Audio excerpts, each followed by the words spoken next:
l'auberge de la cloche et de la bouteille. Et maintenant, laissons Mademoiselle Danglars et son amie rouler sur la route de Bruxelles. Et revenons au pauvre Andrea Cavalcanti, si malencontreusement arrêté dans l'essor de sa fortune.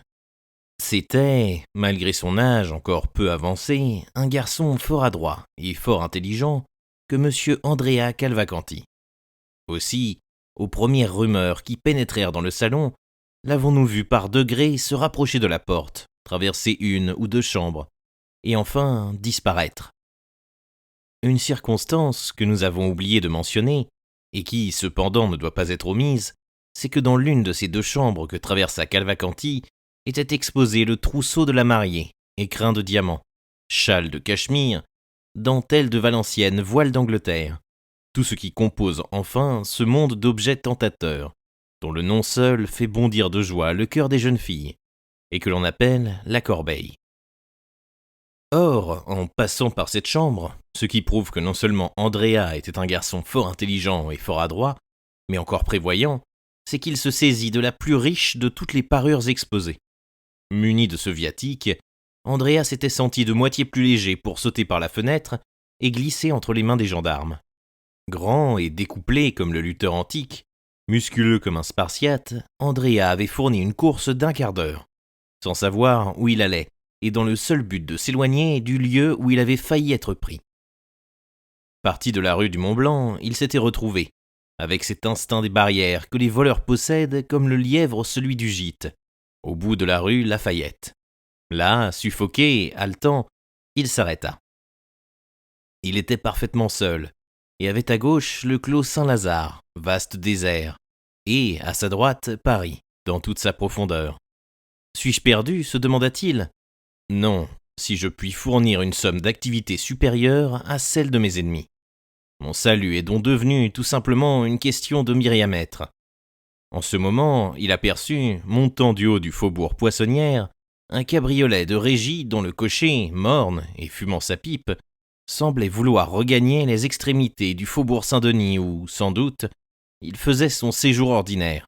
« Hé, l'ami, dit Benedetto. Qu'y a-t-il, notre bourgeois ? Demanda le cocher. Votre cheval est-il fatigué ? Fatigué, ah bien oui, il n'a rien fait de toute la sainte journée. 4 méchantes courses et 20 sous de pourboire, 7 francs en tout. Je dois en rendre 10 au patron. Voulez-vous à ces 7 francs en ajouter 20 que voici, hein ? Avec plaisir, bourgeois, ce n'est pas à mépriser, 20 francs. Que faut-il faire pour cela, voyons ? Une chose bien facile, si votre cheval n'est pas fatigué toutefois. Je vous dis qu'il ira comme un zéphyr. Le tout est de dire de quel côté il faut qu'il aille. Du côté du Louvre. Ah ah, connu. Pays du ratafia. Justement, il s'agit tout simplement de rattraper un de mes amis, avec lequel je dois chasser demain à la chapelle en Serval. Il devait m'attendre ici avec son cabriolet jusqu'à 11h30. Il est minuit. Il se sera fatigué de m'attendre et sera parti tout seul. C'est probable. Eh bien, voulez-vous essayer de le rattraper ? Je ne demande pas mieux. Mais si nous ne le rattrapons pas d'ici au Bourget, vous aurez 20 francs. Si nous ne le rattrapons pas d'ici à Louvre, 30. Et si nous le rattrapons, 40, dit Andrea, qui avait eu un moment d'hésitation, mais qui avait réfléchi qu'il ne risquait rien de promettre. Ça va, dit le cocher. Montez et en route. Broum. Andrea monta dans le cabriolet qui, d'une course rapide, traversa le faubourg Saint-Denis, longea le faubourg Saint-Martin, traversa la barrière et enfila l'interminable Villette. On avait garde de rejoindre cet ami chimérique. Cependant, de temps en temps, aux passants attardés et aux cabarets qui veillaient encore, Cavalcanti s'informait d'un cabriolet vert, attelé d'un cheval bai brun. Et, comme sur la route des Pays-Bas il circule bon nombre de cabriolets, que les 9/10 des cabriolets sont verts, les renseignements pleuvaient à chaque pas. On venait toujours de le voir passer. Il n'avait pas plus de 500, de 200, de 100 pas d'avance. Enfin, on le dépassait, ce n'était pas lui. Une fois le cabriolet fut dépassé à son tour. C'était par une calèche rapidement emportée au galop de 2 chevaux de poste. Ah, se dit Cavalcanti, si j'avais cette calèche, ces 2 bons chevaux et surtout le passeport qu'il a fallu pour les prendre. Et il soupira profondément. Cette calèche était celle qui emportait Mademoiselle Danglars et Mademoiselle d'Armilly. En route, dit Andrea. Nous ne pouvons pas tarder à le rejoindre. Et le pauvre cheval reprit le trot enragé qu'il avait suivi depuis la barrière, et arriva, tout fumant, à Louvres. « Décidément, dit Andrea, je vois bien que je ne rejoindrai pas mon ami, et que je tuerai votre cheval. Ainsi donc, mieux vaut que je m'arrête. Voilà vos 30 francs. Je m'en vais coucher au Cheval Rouge. Et la première voiture dans laquelle je trouverai une place, je la prendrai. Bonsoir, mon ami. » Et Andrea, après avoir mis 6 pièces de 5 francs dans la main du cocher, sauta lestement sur le pavé de la route. Le cocher empocha joyeusement la somme et reprit au pas le chemin de Paris. Andrea feignit de gagner l'hôtel du Cheval Rouge, mais après s'être arrêté un instant contre la porte, entendant le bruit du cabriolet qui allait se perdant à l'horizon, il reprit sa course. Et, d'un pas gymnastique fort relevé, il fournit une course de 2 lieues. Là, il se reposa. Il devait être tout près de la Chapelle-en-Serval, où il avait dit qu'il allait. Ce n'était pas la fatigue qui arrêtait Andrea Cavalcanti. C'était le besoin de prendre une résolution. C'était la nécessité d'adopter un plan. Monter en diligence, c'était impossible. Prendre la poste, c'était également impossible. Pour voyager de l'une ou de l'autre façon, un passeport est de toute nécessité.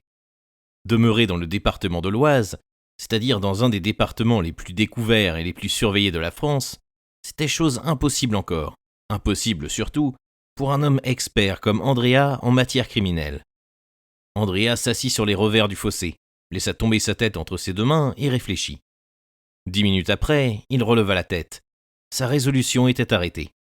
Il couvrit de poussière tout un côté du paletot qu'il avait eu le temps de décrocher dans l'antichambre et de boutonner par-dessus sa toilette de bal, et, gagnant la Chapelle-en-Serval, il alla frapper hardiment à la porte de la seule auberge du pays. L'hôte vint ouvrir. « Mon ami, dit Andrea, j'allais de Montrefontaine à Senlis, quand mon cheval, qui est un animal difficile, a fait un écart et m'a envoyé à 10 pas. Il faut que j'arrive cette nuit à Compiègne, sous peine de causer les plus graves inquiétudes à ma famille. Avez-vous un cheval à louer ?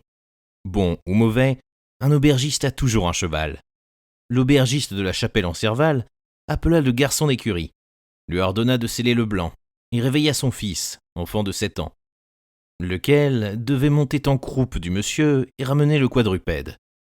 Andrea donna 20 francs à l'aubergiste, et, en les tirant de sa poche, laissa tomber une carte de visite. Cette carte de visite était celle d'un de ses amis du café de Paris, de sorte que l'aubergiste, lorsqu'Andrea fut parti et qu'il eut ramassé la carte tombée de sa poche, fut convaincu qu'il avait loué son cheval à monsieur le comte de Mauléon, rue Saint-Dominique, 25. C'était le nom et l'adresse qui se trouvaient sur la carte. Le blanc n'allait pas vite, mais allait d'un pas égal et assidu. En 3h30, Andrea fit les 9 lieues qui le séparaient de Compiègne. 4 heures sonnaient à l'horloge de l'hôtel de ville lorsqu'il arriva sur la place où s'arrêtent les diligences. Il y a à Compiègne un excellent hôtel, dont se souviennent ceux-là même qui n'y ont logé qu'une fois. Andrea, qui avait fait une halte dans une de ses courses aux environs de Paris, se souvint de l'hôtel de la Cloche et de la Bouteille. Il s'orienta, vit à la lueur d'un réverbère l'enseigne indicatrice, et, ayant congédié l'enfant, auquel il donna tout ce qu'il avait sur lui de petite monnaie, il alla frapper à la porte, réfléchissant avec beaucoup de justesse, qu'il avait 3 ou 4 heures devant lui, et que le mieux était de se prémunir, pour un bon somme et un bon souper, contre les fatigues à venir. Ce fut un garçon qui vint ouvrir. « Mon ami, dit Andrea, je viens de Saint-Jean-au-Bois, où j'ai dîné. Je comptais prendre la voiture qui passe à minuit. Mais je me suis perdu comme un sot, et voilà 4 heures que je me promène dans la forêt. Donnez-moi donc une de ces jolies petites chambres qui donnent sur la cour, et faites-moi monter un poulet froid et une bouteille de vin de Bordeaux. » Le garçon n'eut aucun soupçon. Andrea parlait avec la plus parfaite tranquillité. Il avait le cigare à la bouche et les mains dans les poches de son paletot. Ses habits étaient élégants, sa barbe fraîche, ses bottes irréprochables. Il avait l'air d'un voisin attardé, voilà tout. Pendant que le garçon préparait sa chambre, l'hôtesse se leva. Andrea l'accueillit avec son plus charmant sourire et lui demanda s'il ne pourrait pas avoir le numéro 3 qu'il avait déjà eu à son dernier passage à Compiègne. Malheureusement, le numéro 3 était pris par un jeune homme qui voyageait avec sa sœur. Andrea parut désespéré. Il ne se consola que lorsque l'hôtesse lui eut assuré que le numéro 7, qu'on lui préparait, avait absolument la même disposition que le numéro 3. Et, tout en se chauffant les pieds et en causant des dernières courses de Chantilly, il attendit qu'on vînt lui annoncer que sa chambre était prête. Ce n'était pas sans raison qu'Andrea avait parlé de ces jolis appartements donnant sur la cour. la cour de l'hôtel de la Cloche, avec son triple rang de galeries qui lui donne l'air d'une salle de spectacle, avec ses jasmins et ses clématites qui montent le long de ses colonnades légères comme une décoration naturelle, est une des plus charmantes entrées d'auberge qui existent au monde. Le poulet était frais, le vin était vieux, le feu clair et pétillant. Andrea se surprit soupant d'aussi bon appétit que s'il ne lui était rien arrivé. Puis il se coucha. Il s'endormit presque aussitôt, de ce sommeil implacable que l'homme trouve toujours à 20 ans, même lorsqu'il a des remords. Or, nous sommes forcés d'avouer qu'Andrea aurait pu avoir des remords, mais qu'il n'en avait pas. Voici quel était le plan d'Andrea, plan qui lui avait donné la meilleure partie de sa sécurité. Avec le jour, il se levait, sortait de l'hôtel après avoir rigoureusement payé ses comptes, gagnait la forêt, achetait, sous prétexte de faire des études de peinture, l'hospitalité d'un paysan, se procurait un costume de bûcheron et une cognée, dépouillait l'enveloppe du lion pour prendre celle de l'ouvrier, puis les mains terreuses, les cheveux brunis par un peigne de plomb, le teint hâlé par une préparation dont ses anciens camarades lui avaient donné la recette, il gagnait, de forêt en forêt, la frontière la plus prochaine, marchant la nuit, dormant le jour dans les forêts ou dans les carrières, et ne s'approchant des endroits habités que pour acheter de temps en temps un pain. Une fois la frontière dépassée, Andrea faisait argent de ses diamants, réunissait le prix qu'il en tirait à une dizaine de billets de banque qu'il portait toujours sur lui en cas d'accident, et il se retrouvait encore à la tête d'une 50aine de 1000 livres, ce qui ne semblait pas à sa philosophie un pis-aller par trop rigoureux. D'ailleurs, il comptait beaucoup sur l'intérêt que les Danglars avaient à éteindre le bruit de leur mésaventure. Voilà pourquoi, outre la fatigue, Andrea dormit si vite et si bien. D'ailleurs, pour être réveillé plus matin, Andrea n'avait point fermé ses volets, et s'était seulement contenté de pousser les verrous de sa porte et de tenir tout ouvert sur sa table de nuit certains couteaux fort pointus dont il connaissait la trempe excellente et qui ne le quittaient jamais. À 7 heures du matin environ, Andrea fut éveillé par un rayon de soleil qui venait, tiède et brillant, se jouer sur son visage. Dans tout cerveau bien organisé, l'idée dominante, et il y en a toujours une, l'idée dominante, disons-nous, est celle qui, après s'être endormie la dernière, illumine la première encore le réveil de la pensée. Andrea n'avait pas entièrement ouvert les yeux, que sa pensée dominante le tenait déjà et lui soufflait à l'oreille qu'il avait dormi trop longtemps. Il sauta en bas de son lit et courut à sa fenêtre. Un gendarme traversait la cour. Le gendarme est un des objets les plus frappants qui existent au monde, même pour l'œil d'un homme sans inquiétude, mais pour une conscience timorée, et qui a quelques motifs de l'être, le jaune, le bleu et le blanc dont se compose son uniforme, prennent des teintes effrayantes. Pourquoi un gendarme se demanda Andrea. Puis, tout à coup, il se répondit à lui-même, avec cette logique que le lecteur a déjà dû remarquer en lui. Un gendarme n'a rien qui doive étonner dans une hôtellerie, mais habillons-nous. Et le jeune homme s'habilla avec une rapidité que n'avait pu lui faire perdre son valet de chambre, pendant les quelques mois de vie fashionable qu'il avait menés à Paris. « Bon, dit Andrea tout en s'habillant, j'attendrai qu'il soit parti, et quand il sera parti, je m'esquiverai. » Et, tout en disant ces mots, Andrea, rebotté et recravaté, gagna doucement sa fenêtre et souleva une seconde fois le rideau de mousseline. Non seulement le premier gendarme n'était point parti, mais encore le jeune homme aperçut un second uniforme bleu, jaune et blanc, au bas de l'escalier, le seul par lequel il put descendre, tandis qu'un troisième, à cheval et le mousqueton au poing, se tenait en sentinelle à la grande porte de la rue, la seule par laquelle il put sortir. Ce troisième gendarme était significatif au dernier point, car au devant de lui s'étendait un demi-cercle de curieux, qui bloquait hermétiquement la porte de l'hôtel. « On me cherche » fut la première pensée d'Andrea. Diable. La pâleur envahit le front du jeune homme.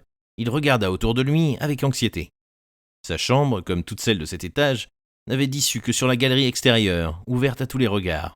« Je suis perdu » fut sa seconde pensée. En effet, pour un homme dans la situation d'Andrea, l'arrestation signifiait les assises, le jugement, la mort. La mort sans miséricorde et sans délai. Un instant, il comprima convulsivement sa tête entre ses deux mains. Pendant cet instant, il faillit devenir fou de peur. Mais bientôt, de ce monde de pensées s'entrechoquant dans sa tête, une pensée d'espérance jaillit.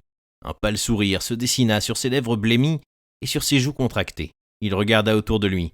Les objets qu'il cherchait se trouvaient réunis sur le marbre d'un secrétaire. C'était une plume, de l'encre et du papier. Il trempa la plume dans l'encre et écrivit d'une main à laquelle il commanda d'être ferme les lignes suivantes sur la première feuille du cahier. Je n'ai point d'argent pour payer, et je ne suis pas un malhonnête homme. Je laisse en nantissement cette épingle qui vaut 10 fois la dépense que j'ai faite. On me pardonnera de m'être échappé au point du jour, j'étais honteux. » Il tira son épingle de sa cravate et la posa sur le papier. Cela fait, au lieu de laisser ses verrous pousser, il les tira, entrebâilla même sa porte, comme s'il fût sorti de sa chambre en oubliant de la refermer. Et se glissant dans la cheminée en homme accoutumé à ces sortes de gymnastiques, il attira à lui la devanture de papier représentant Achille chez Déidamie, effaça avec ses pieds mêmes la trace de ses pas dans les cendres, et commença d'escalader le tuyau cambré qui lui offrait la seule voie de salut dans laquelle il espéra encore. En ce moment même, le premier gendarme qui avait frappé la vue d'Andrea montait l'escalier, précédé du commissaire de police et soutenu par le second gendarme qui gardait le bas de l'escalier, lequel pouvait attendre lui-même du renfort de celui qui stationnait à la porte. Voici à quelles circonstances Andrea devait cette visite, qu'avec tant de peine il se disposait à recevoir. Au point du jour, les télégraphes avaient joué dans toutes les directions, et chaque localité, prévenue presque immédiatement, avait réveillé les autorités et lancé la force publique à la recherche du meurtrier de Cadrousse. Compiègne, résidence royale, Compiègne, ville de chasse, Compiègne, ville de garnison, est abondamment pourvue d'autorités, de gendarmes et de commissaires de police. Les visites avaient donc commencé aussitôt l'arrivée de l'ordre télégraphique, et l'hôtel de la Cloche et de la Bouteille, étant le premier hôtel de la ville, on avait tout naturellement commencé par lui. D'ailleurs, d'après le rapport des sentinelles qui avaient pendant cette nuit été de garde à l'hôtel de ville est attenant à l'auberge de la Cloche, d'après le rapport des sentinelles, disons-nous, il avait été constaté que plusieurs voyageurs étaient descendus pendant la nuit à l'hôtel. La sentinelle qu'on avait relevée à 6 heures du matin se rappelait même au moment où elle venait d'être placée, c'est-à-dire à 4 heures et quelques minutes, avoir vu un jeune homme monter sur un cheval blanc ayant un petit paysan en croupe, lequel jeune homme était descendu sur la place avec congédié paysan et cheval et était allé frapper à l'hôtel de la Cloche qui s'était ouvert devant lui et s'était refermé sur lui. C'était sur ce jeune homme si singulièrement attardé que s'étaient arrêtés les soupçons. Or, ce jeune homme n'était autre qu'Andrea. C'était, fort de ces données, que le commissaire de police et le gendarme, qui était un brigadier, s'acheminait vers la porte d'Andrea. Cette porte était entrebâillée. « Oh oh !» dit le brigadier. « Vieux renard nourri dans les ruses de l'État. Mauvais indice qu'une porte ouverte. Je l'ai même mieux verrouillée à triple verrou. » En effet, la petite lettre et l'épingle laissée par Andrea sur la table confirmèrent, ou plutôt appuyèrent, la triste vérité. Andrea s'était enfui. Nous disons appuyèrent, parce que le brigadier n'était pas homme à se rendre sur une seule preuve. Il regarda autour de lui, plongea son œil sous le lit, dédoubla les rideaux, ouvrit les armoires et enfin s'arrêta à la cheminée. Grâce aux précautions d'Andrea, aucune trace de son passage n'était demeurée dans les cendres. Cependant, c'était une issue, et dans les circonstances où l'on se trouvait, toute issue devait être l'objet d'une sérieuse investigation. Le brigadier se fit donc apporter un fagot et de la paille. Il bourra la cheminée comme il eût fait d'un mortier et y mit le feu. Le feu fit craquer les parois de la brique. Une colonne opaque de fumée s'élança par les conduits et monta au ciel comme le sombre jet d'un volcan. Mais il ne vit point tomber le prisonnier comme il s'y attendait. C'est qu'Andrea, dès sa jeunesse, en lutte avec la société, valait bien un gendarme. Ce gendarme fut-il élevé au grade respectable de brigadier. Prévoyant donc l'incendie, il avait gagné le toit et se tenait blotti contre le tuyau. Un instant, il eut quelque espoir d'être sauvé, car il entendit le brigadier appelant les 2 gendarmes et leur criant tout haut « Il n'y est plus !» Mais en allongeant doucement le cou, il vit que les 2 gendarmes, au lieu de se retirer, comme la chose était naturelle, sur une première annonce, il vit, disons-nous, qu'au contraire les 2 gendarmes redoublaient d'attention. À son tour, il regarda autour de lui. L'hôtel de ville, colossale bâtisse du XVIe siècle, s'élevait comme un rempart sombre. À sa droite, et par les ouvertures du monument, on pouvait plonger dans tous les coins et recoins du toit. Comme du haut d'une montagne, on plonge dans la vallée. Andrea comprit qu'il allait incessamment voir paraître la tête du brigadier de gendarmerie à quelqu'une de ces ouvertures. Découvert, il était perdu. Une chasse sur les toits ne lui présentait aucune chance de succès. Il résolut donc de descendre, non point par le même chemin qu'il était venu, mais par un chemin analogue. Il chercha des yeux, celle des cheminées de laquelle on ne voyait sortir aucune fumée, l'atteignit en rampant sur le toit et disparut par son orifice sans avoir été vu de personne. Au même instant, une petite fenêtre de l'hôtel de ville s'ouvrait et donnait passage à la tête du brigadier de gendarmerie. Un instant, cette tête demeura immobile, comme un de ces reliefs de pierre qui décorent le bâtiment. Puis, avec un long soupir de désappointement, la tête disparut. Le brigadier, calme et digne, comme la loi dont il était le représentant, passa sans répondre à ces 1000 questions de la foule amassée sur la place, et rentra dans l'hôtel. « Eh bien » demandèrent à leur tour les 2 gendarmes. « Eh bien, mes fils, répondit le brigadier, il faut que le brigand se soit véritablement distancé de nous ce matin à la bonne heure. Mais nous allons envoyer sur la route de Villers-Cotterêts et de Noyon et fouiller la forêt, où nous le rattraperons indubitablement. » L'honorable fonctionnaire venait à peine, avec l'intonation qui est particulière au brigadier de la gendarmerie, de donner le jour à cet adverbe sonore, lorsqu'un long cri d'effroi, accompagné du tintement redoublé d'une sonnette, retentirent dans la cour de l'hôtel. « Oh oh, qu'est-ce que cela » s'écria le brigadier. « Voilà un voyageur qui semble bien pressé, dit l'hôte. À quel numéro sonne-t-on ? Au numéro 3. Courez-y, garçon. » En ce moment, les cris et le bruit de la sonnette redoublèrent. Le garçon prit sa course. « Non pas, dit le brigadier en arrêtant le domestique. Celui qui sonne m'a l'air de demander autre chose que le garçon. Et nous allons lui servir un gendarme, qui loge au numéro 3. Le petit jeune homme arrivait avec sa sœur cette nuit en chaise de poste, et qui a demandé une chambre à 2 lits. La sonnette retentit une 3e fois avec une intonation pleine d'angoisse. « À moi, monsieur le commissaire » cria le brigadier, « suivez-moi et emboîtez le pas. » Un instant, dit l'hôte, à la chambre numéro 3, il y a 2 escaliers, un extérieur, un intérieur. Bon, dit le brigadier, je prendrai l'intérieur, c'est mon département. Les carabines sont-elles chargées ? Oui, brigadier. Eh bien, veillez à l'extérieur, vous autres, et s'il veut fuir, feu dessus. C'est un grand criminel, à ce que dit le télégraphe. Le brigadier, suivi du commissaire, disparut aussitôt dans l'escalier inférieur, accompagné de la rumeur que ces révélations sur Andrea venaient de faire naître dans la foule. Voilà ce qui était arrivé. Andrea était fort adroitement descendu jusqu'aux 2/3 de la cheminée, mais, arrivé là, le pied lui avait manqué et, malgré l'appui de ses 2 mains, il était descendu avec plus de vitesse et surtout plus de bruit qu'il n'aurait voulu. Ce n'eût été rien si la chambre eût été solitaire, mais par malheur, elle était habitée. 2 femmes dormaient dans un lit. Ce bruit les avait réveillées. Leur regard s'était fixé vers le point d'où venait le bruit, et par l'ouverture de la cheminée, elles avaient vu paraître un homme. C'était l'une de ces 2 femmes, la femme blonde qui avait poussé ce cri terrible dont toute la maison avait retenti, tandis que l'autre, qui était brune, s'élançant au cordon de la sonnette, avait donné l'alarme en l'agitant de toutes ses forces. Andrea jouait, comme on le voit, de malheur. « Par pitié » cria-t-il, pâle, égaré, sans voir les personnes auxquelles il s'adressait. « Par pitié, n'appelez pas, sauvez-moi, je ne veux pas vous faire de mal. »« Andrea l'assassin » cria l'une des 2 jeunes femmes. « Eugénie, mademoiselle Danglars » murmura Cavalcanti, passant de l'effroi à la stupeur. « Au secours » cria mademoiselle d'Armilly, reprenant la sonnette au moins inerte d'Eugénie, et sonnant avec plus de force encore que sa compagne. « Sauvez-moi, on me poursuit, dit Andrea en joignant les mains. Par pitié, par grâce, ne me livrez pas. »« Il est trop tard, on monte, répondit Eugénie.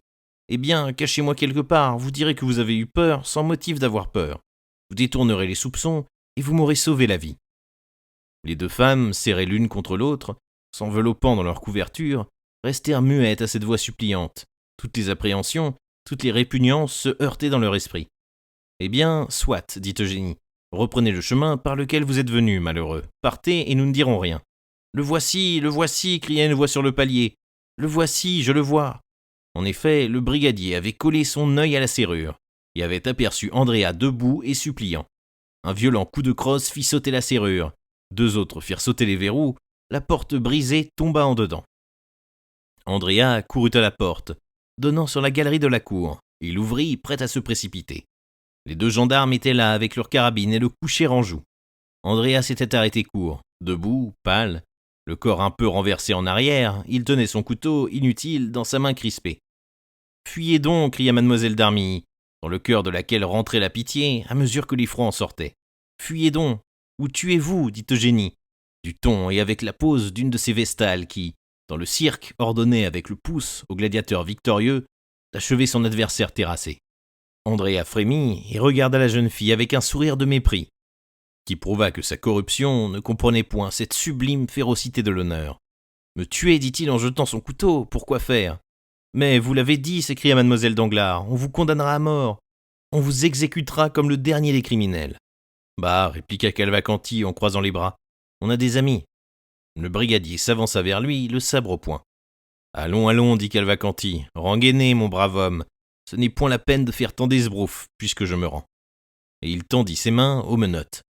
Les deux jeunes filles regardaient avec terreur cette hideuse métamorphose qui s'opérait sous leurs yeux. L'homme du monde dépouillant son enveloppe et redevenant l'homme du bagne. Andrea se retourna vers elle, et avec le sourire de l'impudence, « Avez-vous quelque commission pour monsieur votre père, mademoiselle Eugénie ?» dit-il, « car, selon toute probabilité, je retourne à Paris. » Eugénie cacha sa tête dans ses deux mains. « Oh oh, dit Andrea, il n'y a pas de quoi être honteuse, et je ne vous en veux pas d'avoir pris la poste pour courir après moi. N'étais-je pas presque votre mari ?» Et, sur cette raillerie, Andrea sortit, laissant les deux fugitives en proie aux souffrances de la honte et aux commentaires de l'assemblée. 1 heure après, vêtues toutes deux de leurs habits de femme, elles montaient dans leur calèche de voyage. On avait fermé la porte de l'hôtel, pour les soustraire au premier regard, mais il n'en fallut pas moins, quand cette porte fut rouverte, passer au milieu d'une double haie de curieux, aux yeux flamboyants, aux lèvres murmurantes. Eugénie baissa les stores, mais si elle ne voyait plus, elle entendait encore, et le bruit des ricanements arrivait jusqu'à elle. « Oh, pourquoi le monde n'est-il pas un désert ?» s'écria-t-elle, en se jetant dans les bras de mademoiselle d'Armilly, les yeux étincelants de cette rage qui faisait désirer à Néron que le monde romain n'eût qu'une seule tête, afin de la trancher d'un seul coup. Le lendemain, elle descendait à l'hôtel de Flandre à Bruxelles. Depuis la veille, Andrea était écroué à la conciergerie.